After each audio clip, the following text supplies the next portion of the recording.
Final question, this is one from me. A lot of people look at you and see you regionals athlete, games champion, and people have this external perception, as they do with elite athletes or people in any sport or area. People tend to look at you and think, here's this perfect athlete, everything's lining up, everything's good, but that's not the case. And I think sometimes it's refreshing for people to see the wizard behind that curtain, and to see that there are struggles and challenges as well. And obviously, we've worked very closely together over a few years, and I know that those struggles and challenges are there. And for people to see that, it then makes them think, oh, well, if Helen is going through this stuff and having all this success, then I can too. So what I would like to know, I'd like you to take us back to the actual time and tell us the story of maybe the 2 biggest struggles you've had and how you overcame them. So actually take us to that moment and talk us through the experience. I think one of them would have to be the games last year, because not a lot of people know this, but I had a tendonitis in my knee that flared up. It was probably like 3 weeks before I left, wasn't it? And then it got really, really bad like the week I left. Bad to the point of what? How bad is bad? Bad to the point when I couldn't straighten my knee and I couldn't walk normally, and I had this terrible catch in behind my knee. I think basically a tendon gets swollen and then it was catching on like my hammies, and so I was pretty much I couldn't do anything the week before I left, and I had a cortisone the day before I got on the plane to go to America. And then when I got to America, I was hobbling around, like I could barely walk from the bus stop to the gym. I was with Danae, who was like fit as a fiddle, and I literally was hobbling, I couldn't do any ollie. I couldn't even do a muscle up because I couldn't like flick my leg like this. So I couldn't even do a muscle up or a chest to bar. So that was like a really, really difficult time. And I actually just had to resign myself to either not doing the games, which I actually came good with that, or I just have to wait and see what happened. But the first event was then announced, and that was a run, swim, run, wasn't it? Mm-hmm. So that was a disaster because it was running that actually triggered it off. So I made the decision. So it did improve over the 2 weeks before the game. So that was when I was in America.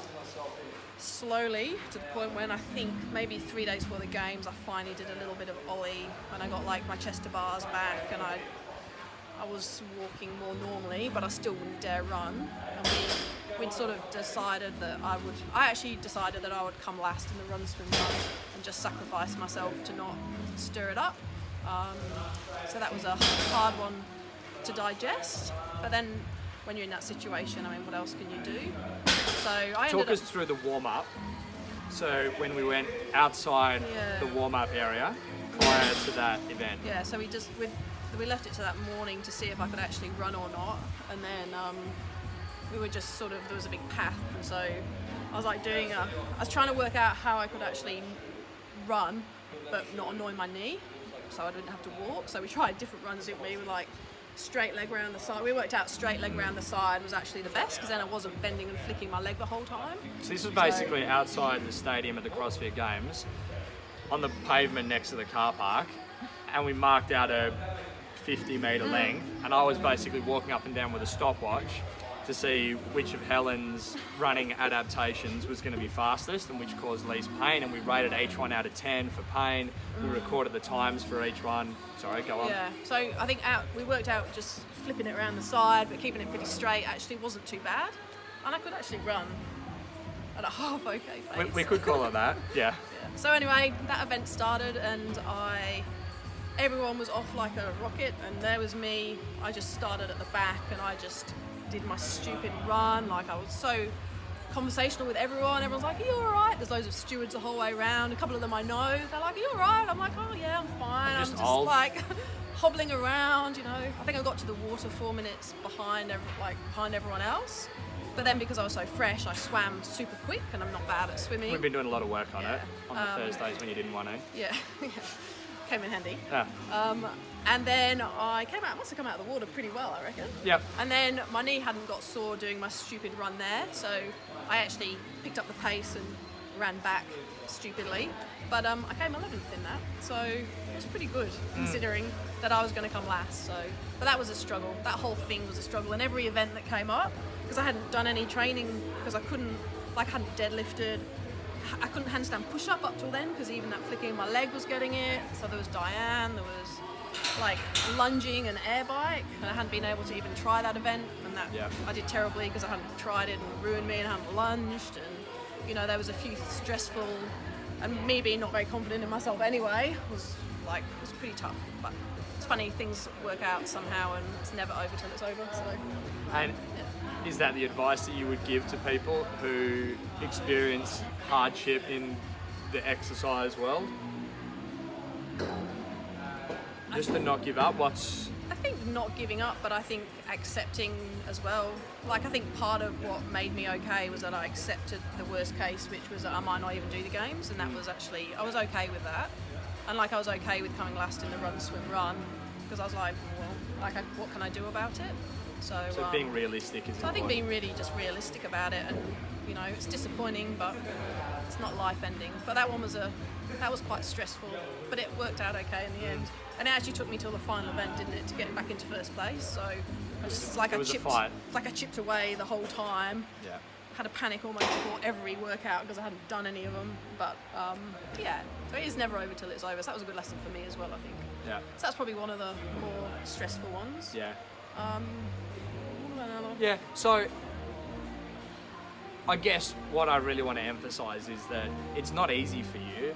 Like, it's not an easy road. You have challenges just like everyone else does, and I think people don't realize that until someone actually comes out and articulates it and says, this has been a really tough road, a really challenging road, but it's the same for everyone. I mean, these people who are world champions, I can tell you that H is human just like the rest of us and has the same struggles that every one of us has in life. And I think still probably the second one I mentioned to you earlier was probably with Nathan not being in reliable work, like just generally in the last couple of years. Like, even though I've done well and I've done the games twice, to have my husband being a bit in and out of work and not having a reliable income, and I'm a contractor as well, so the stress of having to work all the time and every scrap of work I could get on top of trying to train and on top of the kids, like, I didn't probably realise how full on that was until after the games this year, when I've kind of had 6 months where I didn't do a lot, and that's when I was like, oh my god, like, I was stretched to my max. Like, I had nothing more to give in any of it, to be honest. And after the games, I just was like, I'm done with working. Yeah. I need more time, I need to chill. Like, but I probably didn't realise it because I had no choice, so, but that's been a hard time for us, financially, and, lots of reasons, but again, it's just something you get through, you survive. I guess if something's important enough to you, you find a way to make it work, don't you? Yeah, you do. You just get on with it. But like I say, you only sometimes realise that after, when you take a breather, and then you realise probably how much it took from me as well. Because I would sometimes work a 30-hour week, 35-hour week, train 20 plus hours, and then still try and have some time with the girls. So was it worth it? Yeah, I wouldn't change it, but I wouldn't have kept it going at that rate, or else I would have not done. I probably wouldn't have done CrossFit this year if I hadn't have been able to have a bit of a break, in all honesty. And that was my husband, because he's very good. It's basically like, I don't care, we can go backwards for a year, just chill. It's a team effort, isn't it? Yeah, so, yeah. Cool. Anything else you'd like to add before we leave it for today? I don't think so. I think, maybe just, I think people get very hung up. This is just a thing that I observe around me, because I'm very different to a lot of people. But I think people, sure. yeah, in lots of ways. I think people get very, very hung up on small details, and I must do this right, and I must do that right, and this is the right way to do this, and this is the right way to do that. And I reckon that it's not always, like, there's so many different ways of doing something, and you've got to find what works for you.